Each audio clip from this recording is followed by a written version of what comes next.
Cooler Master Case SL600M Review.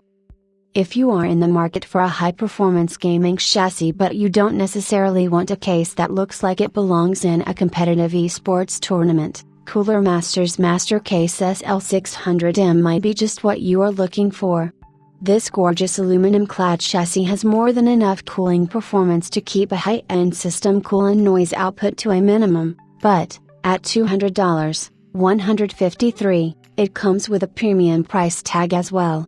The Cooler Master SL600M weighs just under 30 pounds, 13.6 kilograms, and measures 22.6 by 9.5 by 21.4 inches, 573 by 242 by 544 millimeters.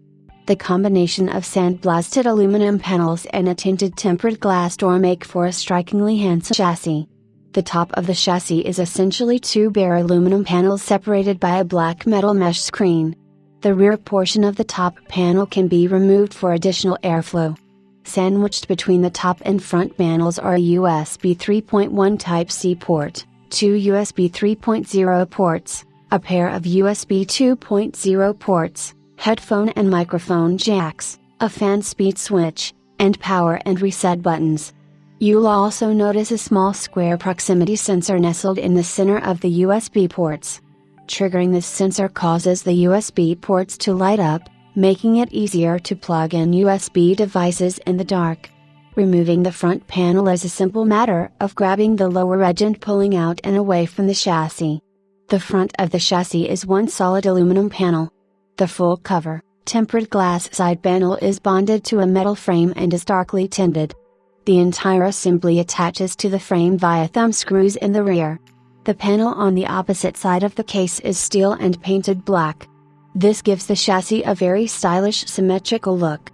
The rear of the chassis is a bit different from what you would normally find in a standard ATX mid-tower. Its 9 expansion slots, plus 2 vertical, can be removed and rotated 90 degrees to the left so that you can install all your cards vertically. You will also notice the lack of mounting locations for a fan and PSU. We'll cover that more later. On the bottom of the chassis is a full cover plastic mesh filter that covers 2 large 200mm intake fans. The filter is hinged in the center of the case and can be removed from both the front and rear of the case. The 2 large, rubber-coated feet are made of aluminum and elevate the case approximately 2 inches. The fan filtration system on the SL600M consists of a large one-piece fan filter at the bottom of the case covering the massive 200mm intake fans and the black metal mesh in the top of the chassis we mentioned earlier. Cleaning and maintenance for the top panel is best done with the entire panel removed. The bottom filter is hinged in the middle and can be removed from the front or rear. Cooling efficiency and noise levels are both ways to measure performance. Determining acoustic efficiency, also referred to as cooling to noise ratio, is a matter of averaging all 5 of our tests to determine a base value. The results in this graph speak for themselves. The phenomenal thermal performance coupled with fantastic audio performance put the chassis well above the rest. Sure, the $200, $153, asking price may seem high for some, but, when you take into account the fantastic thermal, audio performance, high-quality construction, aluminum panels, storage options and unique features like the rotatable PCI bracket and lighted USB ports with proximity sensor, there is no denying that the SL600M is worth every penny. The Cooler Master SL600M is as easy on the ears as it is on the eyes and has performance to match. This chassis is equally at home as a gaming rig, office computer, or an elegant high-end machine that you would be proud to have on display in any environment. Those looking for a bit more bling should consider the Cooler Master H500M or Thermaltake Level 20 GT RGB. However, if you want a subtler look and you can afford its premium price, the SL600M is worth every penny. Plus, excellent thermal performance, quiet operation under full load, modular I/O design, USB 3.1 Type-C, proximity sensor, multiple GPU configurations, innovative hard drive mounting system, aluminum panels, feet. Minus, proximity sensor a bit too sensitive, No remote PSU switch, even with its premium asking price. The quality construction and strong thermal performance more than justified the asking price. Arctic Bionix P120 and P140 review. The boxes are optically adapted to the included model, red or white. Included are the fan, the mounting screws and a card with QR code or internet link. The QR code link leads to the Arctic support page, where you can easily find the right model to get a detailed and well-illustrated manual for connecting the fans. Also, the connection of several fans in series to a PWM port, PWM sharing technology, short PST, is explained. A disadvantage is that this information is only accessible with internet access. But this should be a problem for very few people, because you still have a smartphone or tablet even if you have a disassembled PC. Additionally, there are the specifications, a helpful FAQ list and hints on how to set up the PWM control on different motherboards. However, we would appreciate a printed manual in a cardboard box. The Arctic Bionix P fans are pleasantly quiet, especially in view of the relatively high speeds up to approximately 2000 revolutions per minute. Up to a speed of approximately 1300 revolutions per minute at 60% PWM they are hardly audible, and even at approximately 25 decibels at full speed they are whisper quiet. The fans actually show a very low vibration operation. Even when we placed them on a resonance body, only a very quiet hum could be perceived. Arctic didn't promise too much here. The Arctic Bionix P120 and P140 fans did not have any weaknesses in terms of volume and cooling performance. Despite the high air throughput of around 115 mH, P120, and 132 mH, P140, respectively, they are clearly audible at maximum speed, but anything but loud. The vibration damping of the Arctic engines is also convincing. With suitable settings via the fan control in the BIOS or a system control tool, the Bionix P fans can also be switched to 0 decibels mode at low system temperatures. Very handy is the connector system known as PWM PST with an additional socket, which allows several fans to be connected to one PWM controller on the motherboard. The user's manual on the Arctic support page is clear, easy to understand and graphically appealing. It covers the connection of multiple fans to a PWM port as well as the setup of the PWM controller on different mainboard types. Asus ROG Strix Force RTX 2080 Ti review and test.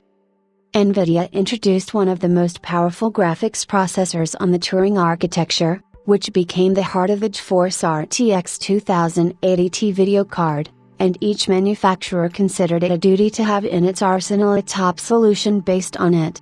Asus was no exception. Strictly speaking, such a manufacturer of graphics accelerators like Asus always stands on the front line and closely follows the trend as well as the recommendations of the users in order to always meet the demand and desires. This is exactly what Asus ROG Strix Force RTX 2080 Ti graphics card, powerful, stylish, productive. The developers tried to introduce the best technologies and capabilities at the creation stage so that even the most demanding gamers would be satisfied. And we think they did it. Video cards of the Republic of Gamers family have undergone significant changes, becoming more massive, strict and dark, but they still trace the old familiar features of the famous line. Thanks to the new concept of developers, the model Asus ROG Strix Force RTX 2080 Ti has acquired a new look.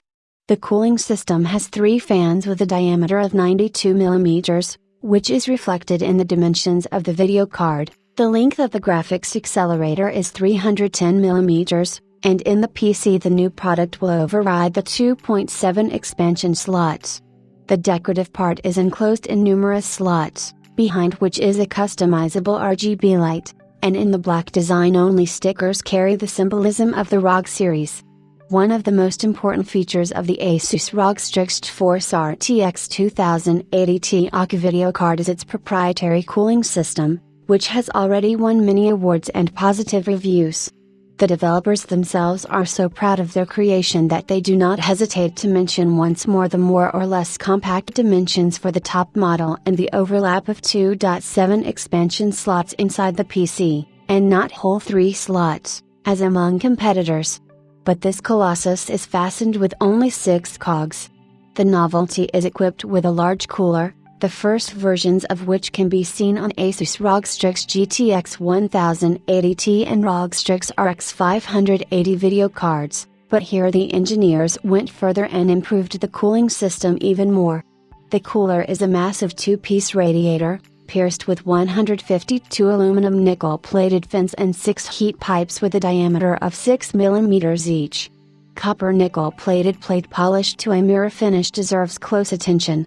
This technology is called Max Contact and stands on a special account with the developers.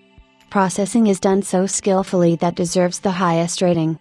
The novelty has 2 BIOS chips, which differ not only in clock frequencies, but also in the cooler curve and the T2P parameter, which affects power consumption and heat generation.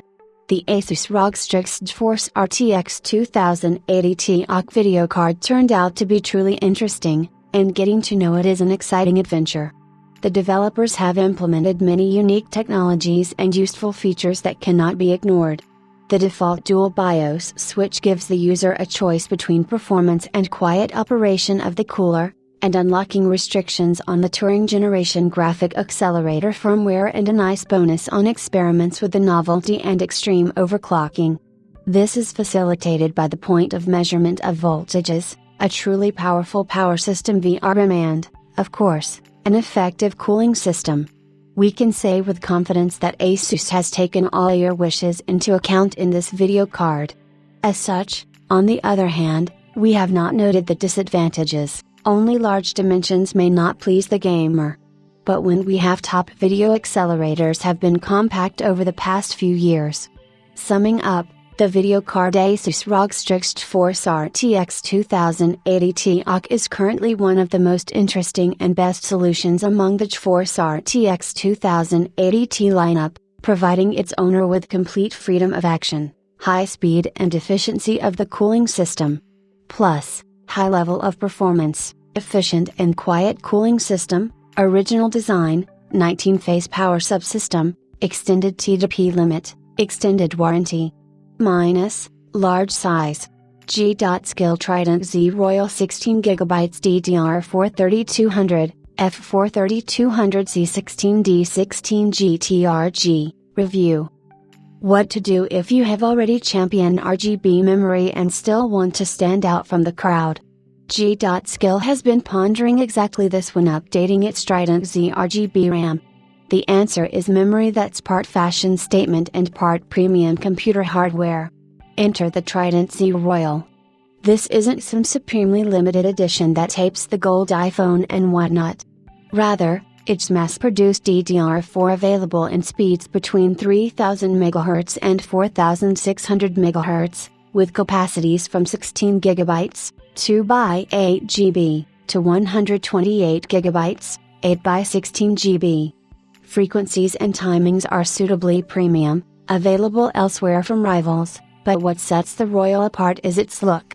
The shape of the Tri-Fin heat spreader is the same as the incumbent Trident range, yet the use of highly polished aluminium heat spreaders, in either gold or silver, makes these modules feel and certainly look different. The reflective nature means they pick up fingerprints with aplomb, so G.Skill includes a small microfiber cloth to keep them looking new. Spoiling the aesthetic is the usual white sticker that denotes specification. This is one set of modules that could really do without that. The highly polished nature means the edges and tops of fins are not quite as sharp as our usual Trident set, which is good news when you come to push the memory into the slots. The regular Trident gets close to cutting your fingers. Being based on an existing design, the 44mm height ought not to foul any large CPU heat sinks. However, the real talking point is the so-called crystalline light bar, underneath which reside 8-zone RGB LEDs. Running the full length of the module by having a flattened S-shaped section in the middle, regular Trident Z does this, but with plastic instead. The light bar is see-through, though you cannot see the RGB LEDs because they are contained lower down on the 10-layer PCB. We'd imagine that G.Skill went through a number of prototype iterations before settling on this plastic bar, because displaying even, bright colors is harder than on a traditional diffuser. The end result is lighting that does mimic the crystalline effect G.Skill is after. The glow is even from the RGB source emanating from the PCB, which spills out over each end, yet looks suitably refracted through the diffuser, creating a good proxy of how light would shine through real crystals. Capturing the full-on effect is difficult on camera. What we would say is that this approach leads to a unique style of lighting, though depending upon the amount of ambient light in your chassis, you may not see the polished heat spreaders at all. It's kind of weird to have it in a platform because all other RGB looks different, plain even. It's certainly memory to engender conversation between enthusiasts. Overall, build quality is sound. The Trident Z design has been in the market for some time now while the crystal light bar is firmly attached to the top. The gold reflective coating, too, is well applied across the heat spreaders. Seeing it in action offers more insight into how it behaves in a system. The color gradient changes are smooth, and as usual, the method of RGB delivery is controlled by all the popular apps available from leading motherboard manufacturers. It's a Marmite sort of product, frankly, because it polarizes opinion here in the office. Some think it looks fantastic, others reckon it's gaudy. Whatever the thought process, it certainly is different. You may think that having an all-new PCB and heat spreader design, together with a never-before-seen light diffuser, would cause pricing to spiral. That's not the case, as our Gold Review modules, constituting a 16GB, 2x8GB, pack of DDR4 3,200 memory, F43200C16D16 GTRG, costs $200, or about par for the RGB course of this kind of memory. We'd normally talk about the underlying X, but because the range is so broad with respect to speeds and latencies, and with G.Skill recruiting multi-source X, that is meaningless. We do know that this pack ships with standard 16, 18, 1836 2T timings at that 3200 MHz speeds and 1.35 volts. There is, however, an option to go for the same speed, same capacity pack in the more favorable 14, 14, 1434 timings. That kit, F43200C14D16 GTRG, costs an extra $70, mind. G.Skill is upping the ante for premium system memory with the release of the Trident Z Royal Memory line. Having bright, even RGB has been done before, while the use of the established Z heat spreader will surprise no one, though what's new is interesting. Now adopting a mirror finish for either gold or silver aluminum heat spreaders, the star of the show is the new crystal-like light bar that's unique in the industry. The bold design is sure to elicit love and loathing in equal measure. Appreciating the pricing is competitive and the kits are available in a wide range of speeds and timings. Should the color theme of your build support it, the Trident Z Royal modules make for an intriguing choice. Plus, bold design choices, competitive pricing, even, interesting lighting, excellent build quality. Minus, Marmite design. OC27V2Q 75Hz IPS monitor review. The OC27V2Q is a monitor with a very simple premise: it's really thin. The LCD panel is just 7.9mm at its top edge and expands to only 18mm at its bottom edge. Combined with impressively narrow bezels round the screen, this makes for a very svelte-looking device. It also boasts a feature list that should appeal to a broad selection of buyers. The 27-inch display has a resolution of 1920 by 1080 pixels. It uses an IPS-type LCD for good viewing angles and color accuracy, and you get some modest gaming credentials too. A maximum refresh rate of 75 Hz is a nice little bump over 60 Hz screens, while a 5 ms response time is a bit better than some IPS displays. There's freezing support too. All this for about $165 seems like a potential bargain, so let's dig a little deeper to see if it delivers where it counts. The slimness of this monitor is striking. We've only ever seen the LED displays this thin before, and it really does make a difference to the feel of having a large display on your desk, especially when combined with the very narrow, low-profile bezels. The rest of the design is smart too. The bottom bezel and base have a simple glossy black finish, while the stand just consists of two slim metal uprights. Meanwhile, round the back you get a matte black finish to the rear of the screen and the rest of the very simple metal stand. The styling really is top-notch, with a refined minimalism that's sure to help smarten up any desk space. That said, the build quality isn't all that amazing. The OC27V2Q is great entry-level monitor. It offers a stylish design, good image quality and adequate gaming performance for a price that's very competitive. You can hardly buy a cheaper IPS display than this, and yet you're still getting a large 27-inch screen size, a 75Hz refresh rate, and again that impressive slim design. Compared to more expensive IPS screens, fine color fidelity isn't quite as good, but overall it still offers a more than satisfying image with good color balance, viewing angles and contrast. Likewise, the move up to proper 144Hz gaming displays makes a big difference to your overall gaming experience, but again you'll be paying a significant chunk more. There are just a few caveats to recommending this display.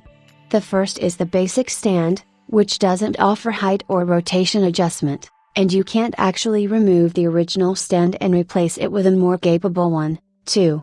The other downside to mention is the fairly noticeable IPS glow present with this panel. Still, for $170 we can't expect a perfect display, and overall the OC27V2Q hits a good balance of performance, aesthetics and price. You can buy the 27V2Q for $166.45. Plus, slim, stylish design, good overall image quality, low price, 75Hz better than 60Hz for gaming. Minus, basic gaming performance, low brightness, only 1080p resolution. AMD Athlon 200's review. AMD is breathing life back into an almost 20-year-old brand with the Athlon 200 processor armed with Radeon Vega 3 graphics. Unlike the company's mainstream Ryzen chips, its $55 dual-core, 4-thread Athlon 200 addresses the sub-$100 market, where Intel's Pentium and Celeron brands previously reigned uncontested. The Athlon 200 is built using the same Zen architecture found in AMD's popular Ryzen processors, providing the much-needed performance upgrade over the lackluster Bristol Ridge lineup. Given its low price, we shouldn't have been surprised that AMD locked the 200G's multiplier, preventing easy overclocking. But its efforts proved superficial. Recently, several motherboard manufacturers released BIOS updates that unlock the 200G's fixed ratio. All of a sudden, this ultra-affordable chip became a little more interesting to enthusiasts shopping for a bargain. Officially, AMD maintains that the 200G is a locked processor and points us to motherboard manufacturers for answers on any policy changes. In other words, for now, overclocking the Athlon 200G's game on. Better still, the 35W chip's stock thermal solution is perfectly ample for a bit of extracurricular tuning. Where we might not have been interested in the 200 previously, the CPU is a far more impressive value with overclocking as an option. The Athlon 200 drops into motherboards with a socket AM4 interface. It comes with two SMT-enabled execution cores, allowing the chip to operate on 4 threads concurrently. The Radeon Vega-based graphics engine is composed of 3 compute units, CUs, serving up a modest 192 stream processors. Out of the box, the Athlon 200G's host processing cores operate at a fixed 3.2 GHz, with no boost. The graphics component has a 1 GHz clock rate. Recently, motherboard firmware updates from MSI and Gigabyte made it possible to overclock the Athlon 200. These are the only updates available built on AMD's underlying AGESA 1.0.0.6 code. AGESA, or AMD Generic Encapsulated System Architecture, is a bootstrap protocol that initializes processor cores, memory, and the Infinity Fabric. Currently, we assume that the unlocked multiplier is a result of the new AGESA code. though we don't have confirmation. We'll have to wait for updates from other manufacturers for more evidence. Remember that AMD's warranty doesn't cover overclocking related damage on any of its processors. We're sure that limitation is even more strictly enforced on a CPU like the Athlon 200, since it's officially a multiplier locked CPU. The Athlon 200 is a natural fit for entry-level socket AM4 motherboards with the A320 chipset. These sell for as little as $50, and they offer the flexibility to upgrade to a faster Ryzen CPU in the future. You also get the benefit of USB 3.1 Gen 2 and NVMe support, though features vary by board. AMD and Intel both limit the capabilities of their cheapest CPUs to prevent enthusiasts on a budget from dipping down to low-end models and tweaking them to achieve higher performance. Features get deliberately disabled, cache gets shaved off, and clock rates are purposely lowered.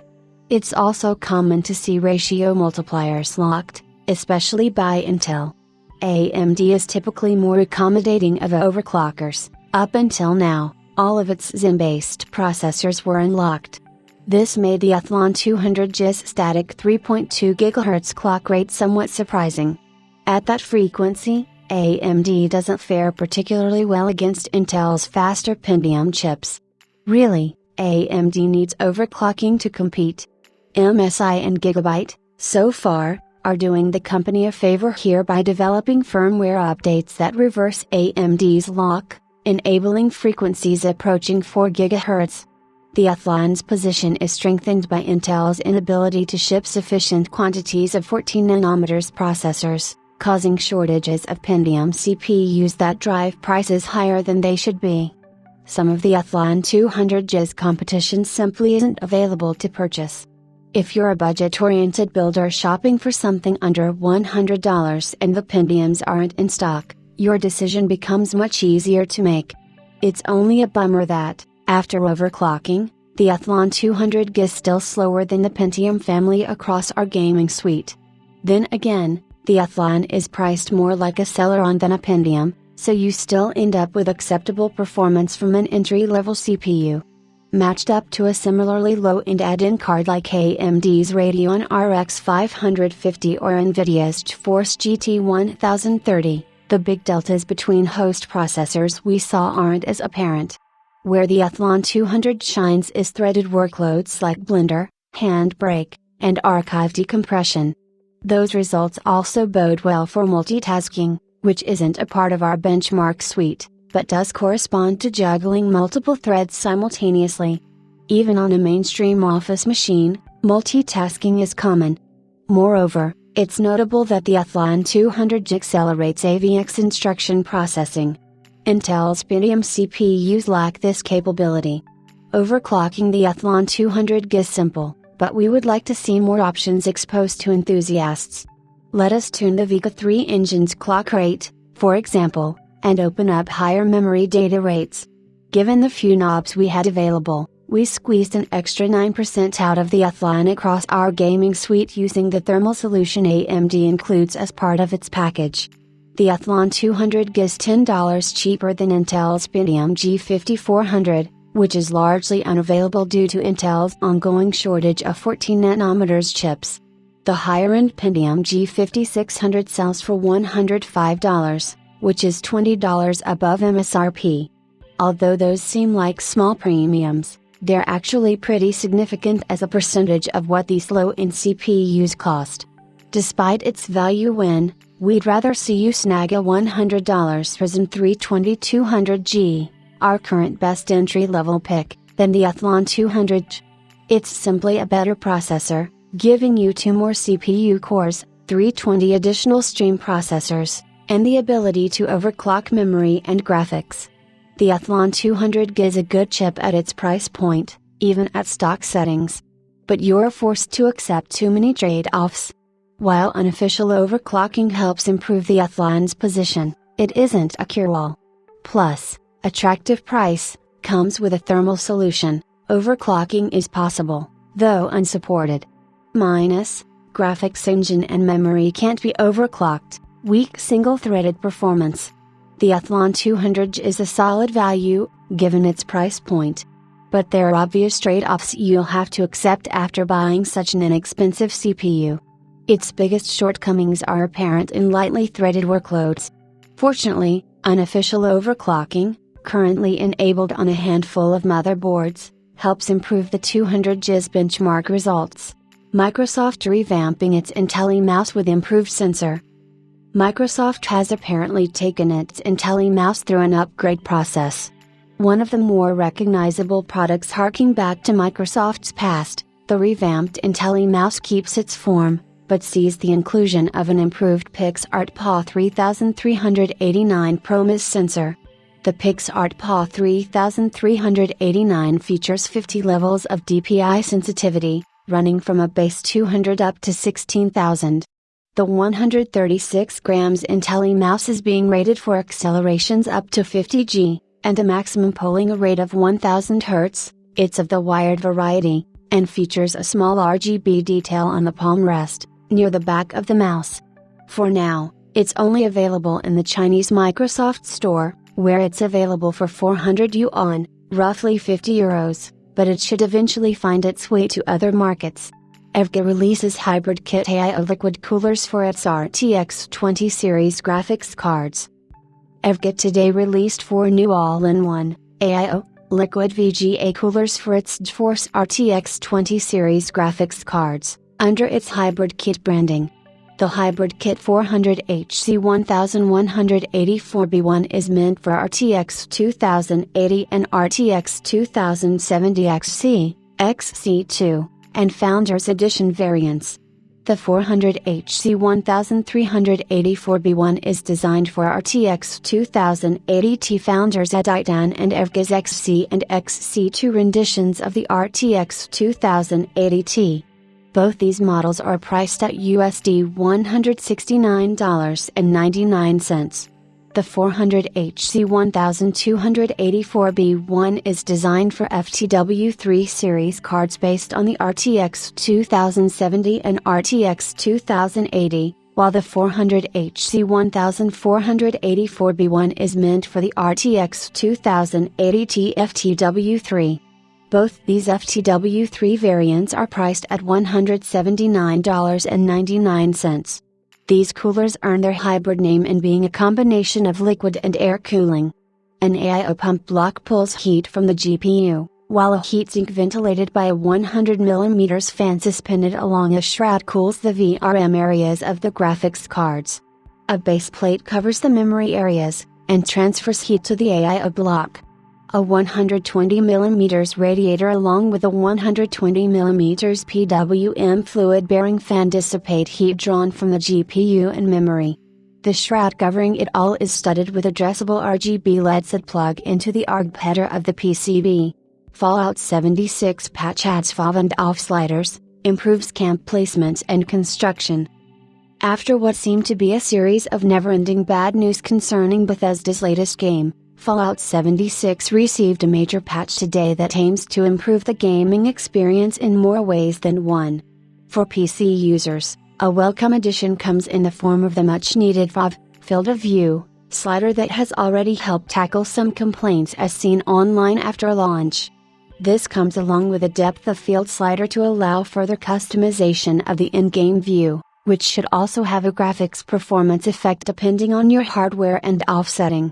More importantly, Bethesda Game Studios has finally conceded that their current CAMP system was far too broken. In particular, users were noticing their camp was lost entirely in between online sessions if someone else occupied the same space, location. This meant that a lot of resources were suddenly lost, and brought the online, multiplayer-only aspect of the game to be more similar to, say, State of Decay, wherein players had to treat individual game sessions as possibly not having a point of resumption anymore. It added unnecessary frustration on top of what is frankly a bad video game by all records, and this is before we even get to the various bugs and monetary mishaps the game has seen since. Today's patch is a positive step, however, and hopefully this is one of many more that are needed before the game gets any real traction on the PC or console platforms alike. A full list of changes can be seen in the source linked in the full post. Intel demos Sunny Cove High Performance Core. Intel is inching closer to its December 12, 2018 Architecture Day event targeted at assuring investors and channel partners that its short-term and intermediate-term CPU architecture roadmap looks competitive, by even demonstrating early prototypes of future architectures. One such exhibit revealed a processor demo platform codenamed Sunny Cove. It's not clear if this is a derivative of an upcoming CPU architecture, such as Ice Lake, or if it's the first fundamentally new CPU core design since Nehalem. The numbers put out by Intel scream up to 75% more 7-zip performance, without elaborating whether they mean compression, decompression, or encryption.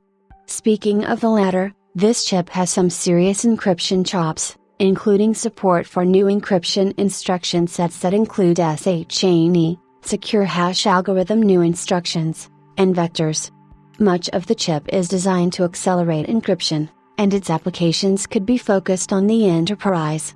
Gigabyte Z390A Aorus Stream Waterforce motherboard launched.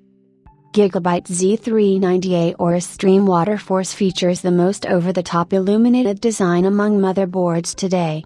A vast DIY liquid monoblock spans almost an entire diagonal of the motherboard, with a nickel-plated copper base, acrylic top, and more RGB LEDs in Times Square. This block cools everything from the CPU VRM to the CPU itself, and the Z390 Express chipset. The coolant channel even passes over the PCH. Underneath all this, the motherboard is identical in layout, connectivity, and features, as the original Z390A Aorus Stream. This board could be sold at $100-$150 premium over the $550 original. Nixus RevelFit Review. Nixus was established 2009, in Los Angeles, California, and the company specializes in monitors, peripherals, and other consumer electronics. Their first mouse, the Revel, was released a few years ago, and it was a huge success for the company because it was among the first SteelSeries Sensei-type mice with a low weight and PixArt PM-W3360 sensor. Its follow-up product is the RevelFit, and I think it will at the very least be as successful as its predecessor. This shell is based on the shape of the legendary Logitech MX500 series. The mouse is not a one-to-one copy as there are major differences, but the shell is relatively similar. It comes with a PM-W3360 sensor, Omron switches rated for 20 million clicks, and an all-rubberized, stealthy black surface coating. The Nixus RevelFit comes in a standard-sized box with a cutout at the front, where you can peek through it and poke your new mouse behind a transparent plastic cover. The box features the standard technical specifications and information in a simple black and white style. The contents are the mouse itself, a quick start guide, warranty information card, and, fortunately, an extra set of mouse feet. Again, a smaller company can do what most of the big guys still cannot, providing replacement skates should be mandatory. Nixus knows how to coat their mice, that's for sure. The RevelFit is hands down one of the grippiest mice I have ever had the chance to try. The top and side panels are different to the touch. The top shell features a very smooth and extremely pleasant coating. As far as I know, the whole mouse is rubberized, but I am not entirely sure on this. This area seems to have a matte UV coating, but with a tad more grip. The small upper panel that engulfs the scroll wheel and CPI button features a glossy finish that tends to collect fingerprints readily. Thankfully, this surface area is quite small, so cleaning it is very easy. The same applies to the side buttons and CPI button. As for the scroll wheel, the entire part that sticks out from the mouse is a grooved rubber ring that is soft to the touch. The RevelFit is available for $49.99. Plus, community loved, unique shape, great choice of materials, top optical sensor, good buttons, comfortable for a palm grip with medium and large hands, replacement mouse feed provided. Minor build quality errors, cable could be more flexible.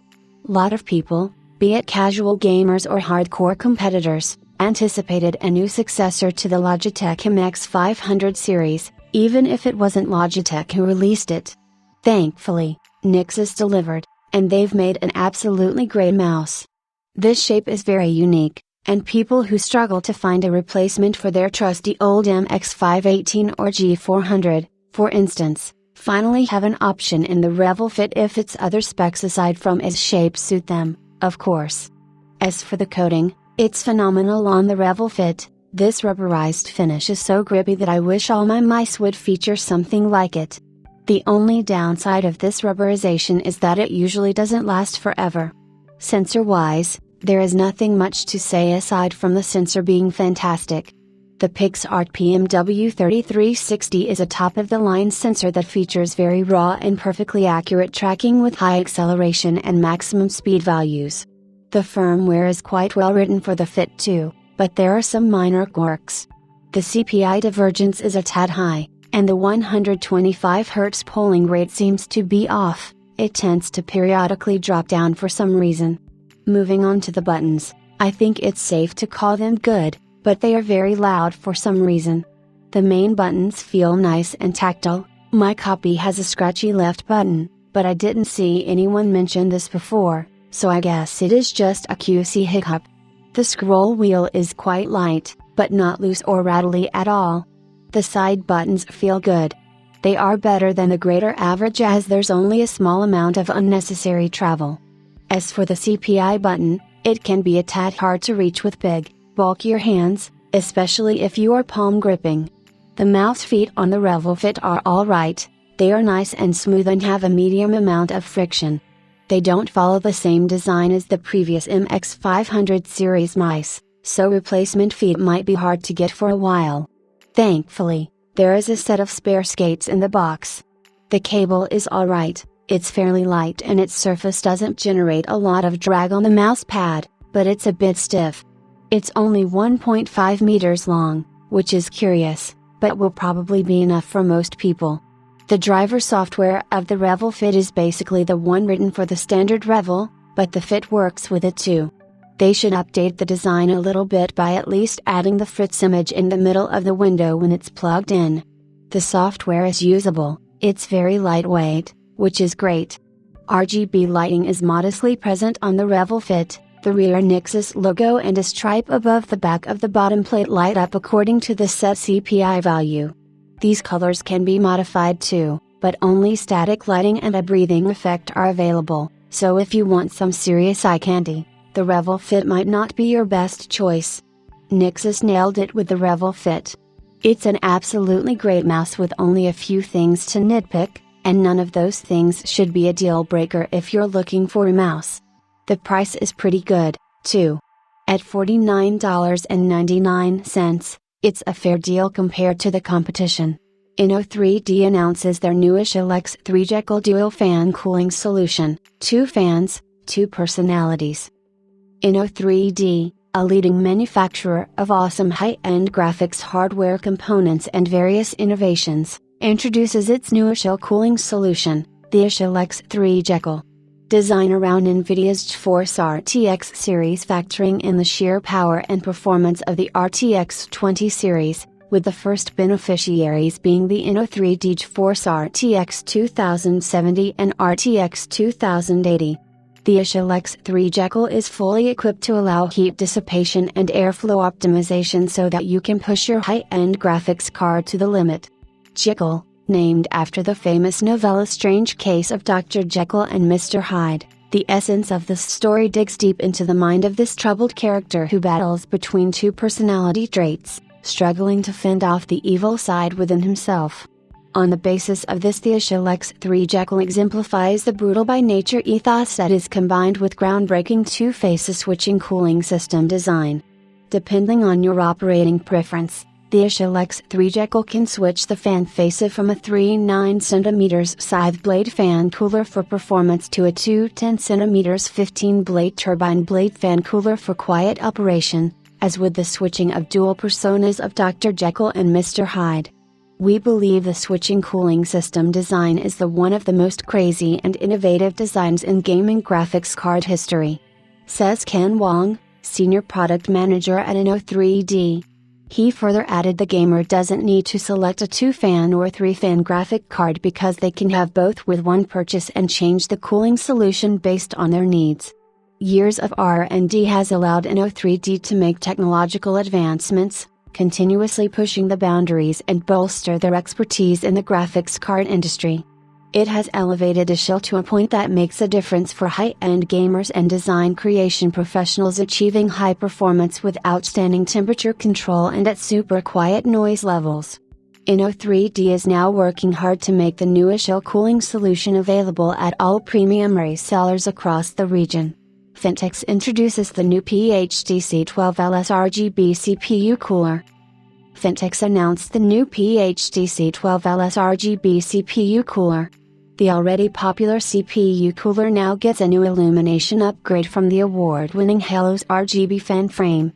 Fintex PHDC12LS RGB is a low-profile CPU cooler designed for cases that are limited in space and clearance.